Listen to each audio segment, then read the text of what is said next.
Shalom uvracha. Today I want to talk for our Gadol story about Rav Eliyahu and the way that he paskined halacha.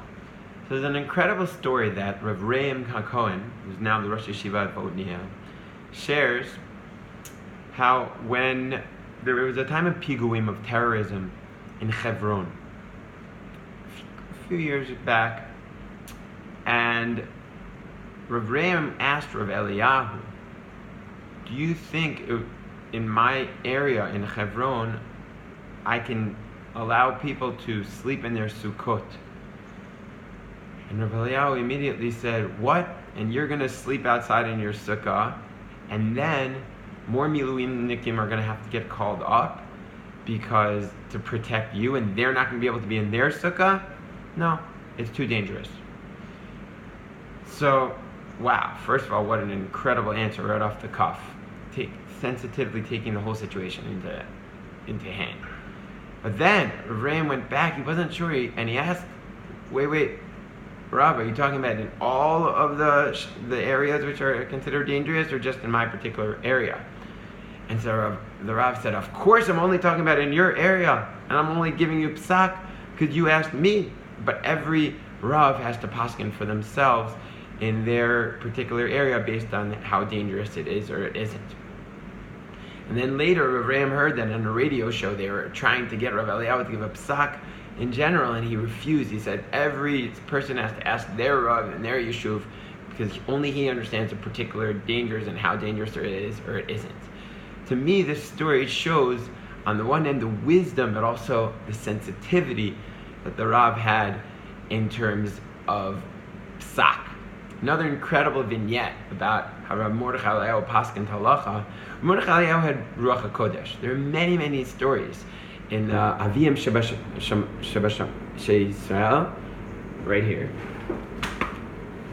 which talk about the incredible ruach hakodesh.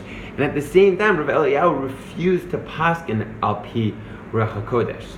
So, for example, there was a sad story where there was a baby who had died in her mother's stomach, and the question is, can you then do a hapalah to save the life of the mother? And of course, since the child had already died, that was allowed.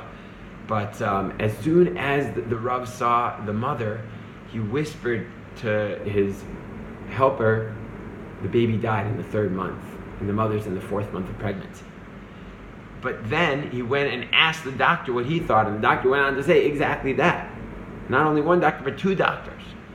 So then his helper asked him, why did you bother asking the doctor? You already knew that. Rav said, we don't paskin, like ruach hakodesh. That was what he was trying to teach this person. There's a similar story where a woman came into the Rav's house and said, I'm having shalom bayis issues. So the Rav took Rav Sheinberg, who's now Rosh Yeshiva in Tzfat, aside and drew the exact house and which part of the house was missing a mezuzah, which was causing the problem of shalom bayis. He then went back and asked the woman what the problem was, and the woman went and showed her house and showed how there, everywhere and had a mezuzah except there was one petach that didn't have a mezuzah, and Rav Eliyahu clarified that actually you do need a mezuzah in that situation. Another demonstration, and this story only came to light after the Rav passed away, because he refused, he didn't allow anyone to know about his ruach hakodesh. But now that he's passed away, we know that he had ruach hakodesh, but at the same time, he said we only paskin the klalei of halacha.